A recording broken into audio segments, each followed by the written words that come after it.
Good day, Amherstburg. It's myself, Laura D'Alessandro. And it's Ron Giofu from the Rivertown Times here in Amherstburg, back here on the airwaves of CKBG 107.9 The Berg for the Rivertown Times Weekend Review. I thought I had a hoarse throat this morning, but coming in, Terrence isn't sounding too good.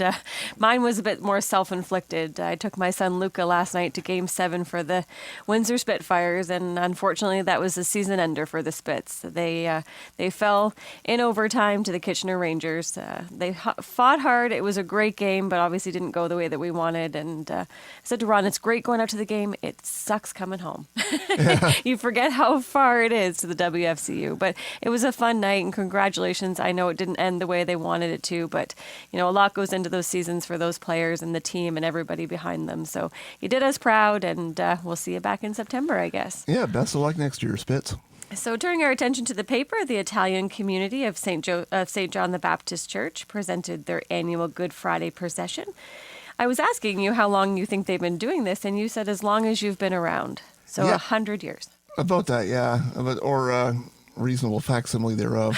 Since Christ himself was here. Maybe not that long, but it's been a while at least, a few decades at least. And yes, it starts with a reenactment inside the church and then proceeds outside. And this year they had great weather for it, so they're able to do the entire route. And they walked around the town.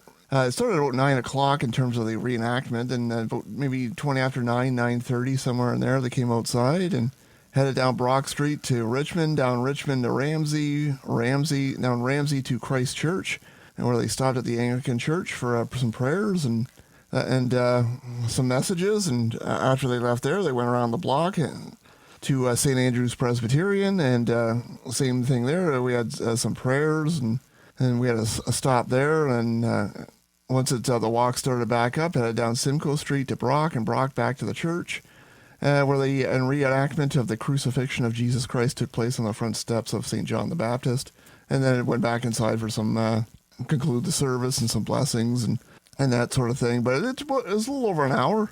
It turned out well. I mean, they had a big crowd this year, and I think a lot of people seemed to be happy with it. A couple of reenactors commented to me. They liked the number of people that showed up, and yeah, it turned out really well. I mean, obviously, something like this is, as I say, is weather dependent, and the weather cooperated, and it turned out to be another special event. That's awesome. The possibility of Essex County exploring a regional police force seems to have come to an end. Yeah, I mean, it's one of the things that Amherstburg's been shopping around for since Windsor decided to notify Amherstburg of their intention to end the policing agreement. Again, they could go back with Windsor, but it doesn't look like the regional is going to be an option. County Council doesn't appear to be overly receptive to the idea, and many have OPP service, and they seem to be quite happy with them. There is an option to partner with LaSalle, but LaSalle is also quite happy with their police service. And so, my last Wednesday night at County Council, our freelancer Fred Groves was there, and we have a complete story on page 1, and I know there was some disappointment on Amherstburg's end of it, but so I guess the town is going to keep moving on to different options. Again, the town could explore OPP. Again, going back with Windsor is an option. And there's also the option of LaSalle, teaming with them, or there's the possibility of reestablishing a standalone force here in Amherstburg. So we'll see what direction they go, but it doesn't look like regional is still on the table. County Council, not overly receptive to the idea. They talked about it, and it doesn't look like it's going to go very far.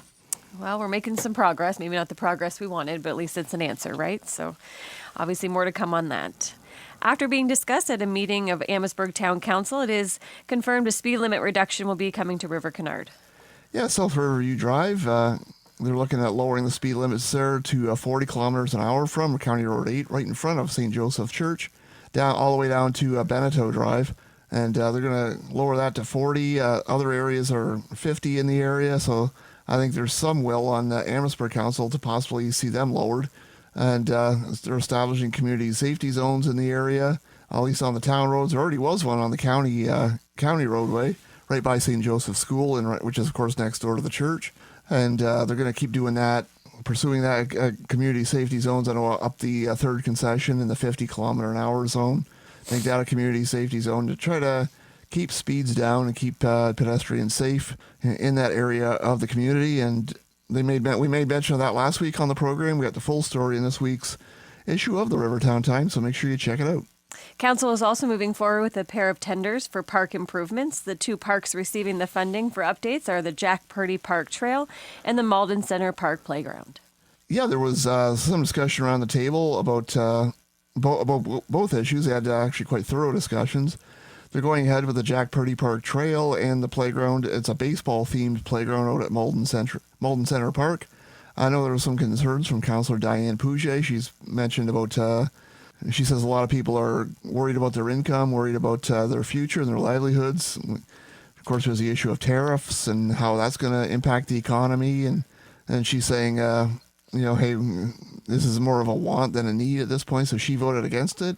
Others are saying it's going to improve accessibility in the park. It's going to just be another asset for the park in the area and for the residents in these parks, especially the trail they made mention of. And I know disability advocate Linda Saxon had issues over accessibility and the notification of the accessibility community and that sort of thing. So we got her comments in the paper this week.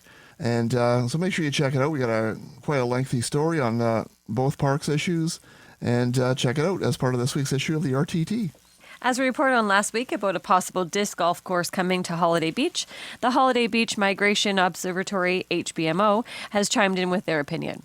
They are objecting to the proposed disc golf course. They kind of want the area left alone, and they voiced several concerns. We had the story up on our website last week. And when they put the statement out, it came out almost immediately after we put the paper to press. It came out last Wednesday. The story is on our website and has been there for about a week or so now. But it's made the print edition this week, and they have concerns over adding that use to the park, to the conservation area. And those are outlined in this week's RTT, so make sure you check that out. And we got the complete story, and it's on page, let me just, as I turn to it here, this is Seamless Radio. It's on page 8 of this week's issue of the Rivertown Times. County Council wants the province to know that they are not in favor of the recently announced strong mayor powers. However, they are cautious on how they want to relay their stance. Warden and Leamington Mayor Hilda McDonald said she is treading lightly about how she wants to move forward, not wanting these powers, but wanting to keep in good standing. Yeah, I think there's a lot of concerns around the table. Many, if not all, local municipalities don't really want the strong mayor powers. Amherstburg's been quite clear they do not want them. Town council voted unanimously to ask the province to remove them from the list. I think the counties, it sounds like, based on the story from Fred Groves, that they're being a little bit more cautious. They kind of want to, sounds like they want to be a little bit, I don't know if diplomatic's the word, but... I think Hilda said not spit in their eye, I think is a quote I read from her in Fred's story. Yeah, I think so they just want to be polite about it and say, we'd rather not, but... Again, they recognize they have to work with the province as well, so I think it's just a matter of not wanting them, but to be respectful at the same time. Yeah, because people are waiting on funding, so you have to be cautious with things like that, I guess, right? Exactly. Spring sports are underway at North Star. The boys' baseball team stepped up to the plate last week with a big 12-1 season opener win against Herman Green Griffins. Strong effort. They had 3 pitchers on the mound. Did a good job for the Wolves. They're back in action this afternoon at 3:30, back out at the Libro Center. And so make sure you check out there. It's actually another busy day out at the Libro. They got, in addition to the boys' baseball game against La Jeunesse, girls' soccer back out there. And I know we were probably going to lead into that as well. That's all right. Go ahead. They're doing pretty good. Picked up a win. Yeah, they won 7-2 over St. Cecile last week, and this week they got the Essex Red Raiders. I think I might have said Red Raiders was last week's game, but... I won't hold it against you. Yeah, don't let it happen again. Yeah, we'll learn my lesson. And so, yeah, like as you say, the boys' baseball team got off to a strong start, 12-1 win over the Herman Green Griffins. And again, today's game, I believe North Star is actually listed as the visitor team, but the game is at the Libro Center. I guess that's the benefits of having a turf field. Even when you're the road team, they schedule the game for your home diamond just because... they do that for you so that you can be there. Oh, that's true. I put a phone call in. So okay, yeah, I guess you have those connections with Wexa, so that's good. So, game first pitch at 3:30 for boys baseball today at the Libro Center, and the soccer game kicks off at 4 p.m. again right next door at the Libro Center. It's gonna be running back and forth. Exactly, yeah, and if you're depending on what side of the soccer field you're on, you may be able to catch a foul ball from the ball diamond. There you go. And so we got dual sports action again this week out at the Libro Center. Boys baseball, girls soccer. Beautiful day for it. Turning our attention to the weekend, the Windsor-Essex Janes Walk is returning. That's both Saturday and Sunday, and they have some stops here in town. Yeah, we got a complete rundown in this week's RTT. I think some of some of the stops are already filled up, if I'm not mistaken. But you can always check out WindsorJanesWalk.ca. We got a complete story on page 10 of this week's Rivertown Times. So that tells you what's happening both days here in Amherstburg. There are also events this weekend: Kingsville, Essex, Cottam, Harrow, Colchester. So this is the Essex County weekend. Windsor-Tecumseh is next weekend. But again, we got a complete rundown on page 10 of this week's issue of the Rivertown Times. The list of events, talks, and walks are there. And again, make sure you check it out. And it's also on our website at www.rivertowntimes.com. And you can also check out the Janes Walk website at windsorjaneswalk.ca. This weekend also going on is the Earth Day celebration out at Briarswood Youth Camp. We have a full page ad on page 9. We are the media sponsor for the event. It is on Saturday, April 26th from 10 to 2. On page 9, there's a list of all the events and all the things that are going to be happening. The camp is located at 6480 Texas Road, McGregor. You can check them out at briarswood.com and check out the ad on page 9. Absolutely. Free admission. Stop on by. And all kinds of events listed on the ad on page 9. So make sure you check that out. I know the town of Amherstburg is also doing a tree giveaway. They're doing some tree plantings. Things are going to be busy for Earth Day in Amherstburg again this year. Yeah, it's exciting. Hopefully, it's supposed to be nice. I think tomorrow they're calling for like a high of 80. Yeah, so maybe able to leave my hoodie at home and put the shorts on. Exactly. Yeah. Well, we're not ready for that. No, I don't think anyone's Your ready. white walls. Exactly. Yeah. All right, I just need to do another birthday shout out. April's a busy time in my family, but today is my brother Alan George's 40th birthday. So happy birthday. He's my much, much older brother. Much older, like severely older. Sure, we'll go with that. One of us is older, and I'm not going to say which one. So happy birthday, Al. Hope you have a great day. Can I say which one's older? No, you won't. Do you have anything to add here that's productive or intelligent? We have lots more stuff in this. We've just scratched the surface on this week's RTT. We got Legion presentations. We've covered Easter events. There's a new fire truck has been ordered by the town. New boilers coming to the Libro Center.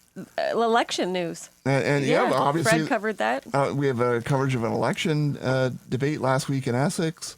Obviously, of course, the election itself is next Monday, April 28th. Polls open from 9:30 a.m. to 9:30 p.m. So by the time we're talking next week, we'll know. It'll be all over. Exactly. Yeah, we'll have a winner both locally and both nationally. So we'll find out who's going to govern us here in Canada and here in Essex as well, the riding of Essex. Have you voted yet? Did you do advance polls yet? Or I guess you could. If you haven't yet, you're not going to. No, I did not take advantage of the advance polls. I should have, but I didn't go. And thank you to all of those who did.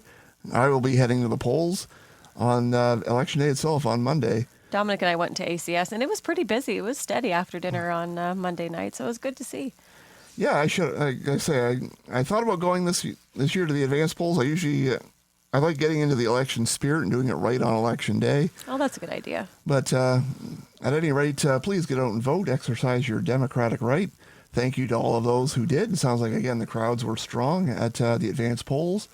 And hopefully that continues on Monday, the April 28th. Again, those polls are open 9:30 a.m. to 9:30 p.m. And we'll be on top of the winners in next week's RTT.